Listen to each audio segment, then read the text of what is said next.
Hello and welcome everyone to the Al-Abadi Center. We are finally having a new parliament speaker after a delay that was probably one of the reasons why the demonstrations got escalated and resulted into the burning of many governmental buildings and a lot of troubles, to be honest with you. But right now the demonstrations are a little bit more quiet, a little bit more cool compared to what happened before. However, that doesn't really reflect that the people are happy with the current situation, rather than that they are giving a little bit more time to the Iraqi government to do something about their demands. Now, the message of the protesters is clear to all the politicians in Iraq, and they just have to translate it into reality, into a real work.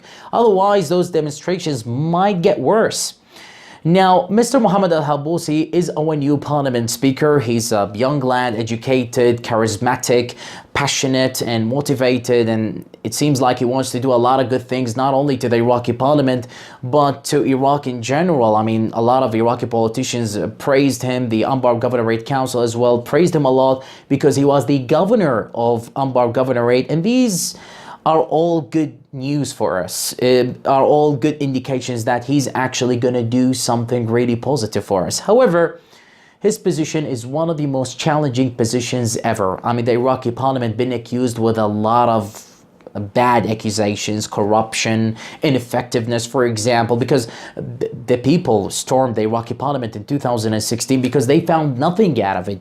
None of the decisions that came out of the parliament were implemented, and the overrated salaries as well, everything that is bad was said about the Iraqi parliament. That's why it's just really challenging. Now, the Daily Mail newspaper in 2010 said about the Iraqi parliament and the politicians in Iraq that the politicians in Iraq have raked in more than $1,000 a minute for working just 20 minutes this year.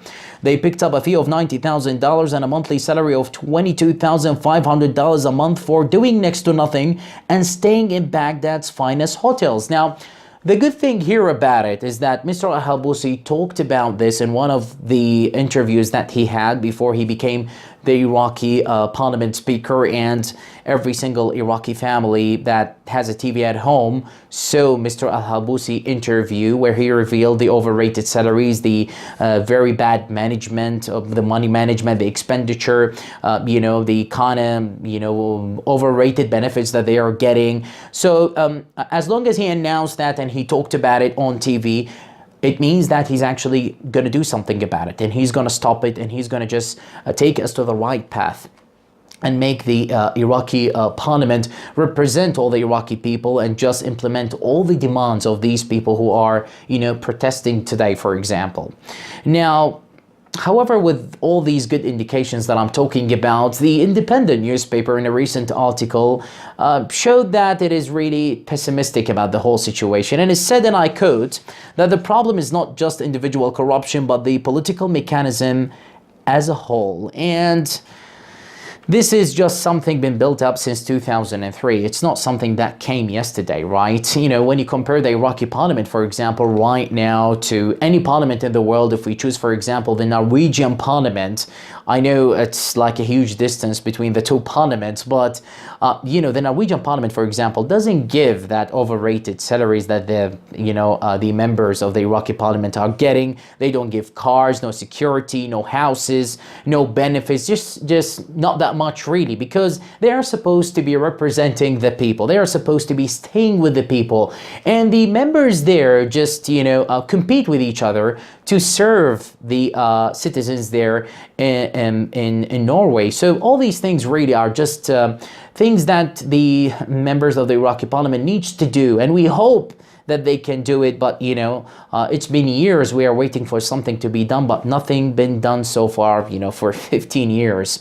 Now, the Daily Mail newspaper in 2016 talked about the Iraqi parliament, and it said that ordinary Iraqis already consider the institution to be a joke. Iraq's parliament is and has been one of the most ineffective institutions in the Iraqi state since 2005. And what that means really is that whether it was before the ISIS invasion, during the ISIS invasion, or even after the ISIS invasion, when we got victorious against ISIS terrorists, the ineffectiveness of the Iraqi parliament been always there. since it was founded. Nothing out of it.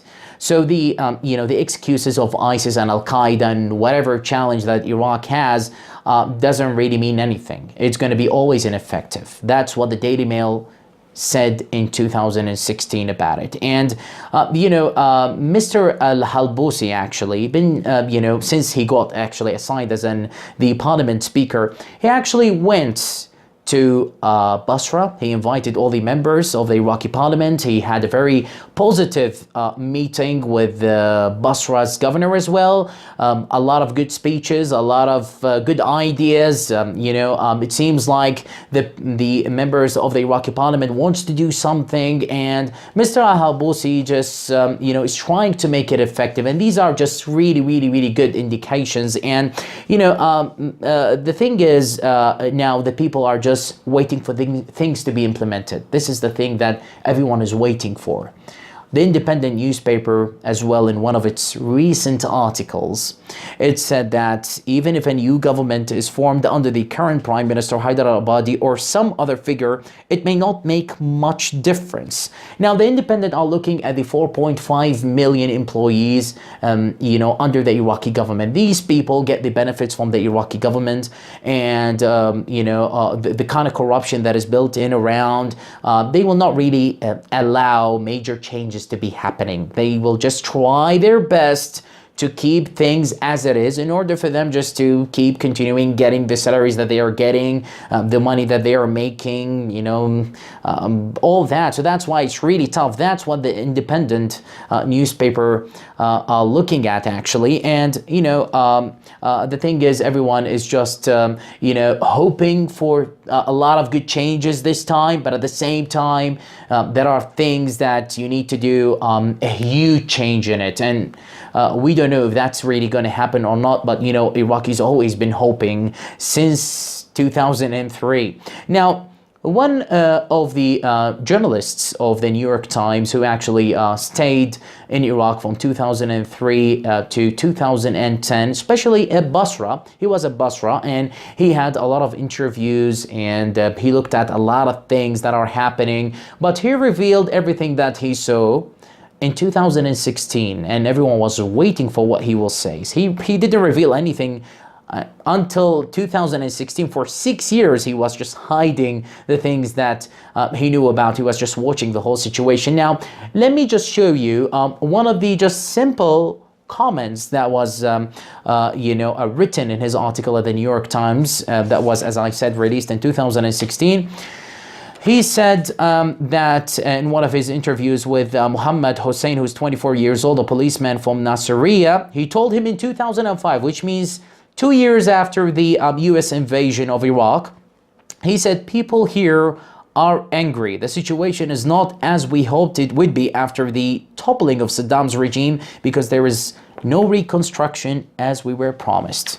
So that just explains everything to you, how the Iraqis been actually patient with the whole political scene in Iraq. And today we have hopes, and there are people who are not hoping for anything, people who are just pessimistic about everything. The people now, we are going to have a new Iraqi prime minister very soon, and the government is going to be completed, but is this government going to be capable of coming over all these challenges that are built in for years? Is this government going to be a survival? Is it really going to do something that we will remember, rather than the corruption and all the bad memories that we are having right now about the previous governments? We hope things going to go at the right path and things going to be sorted out. Thank you for watching.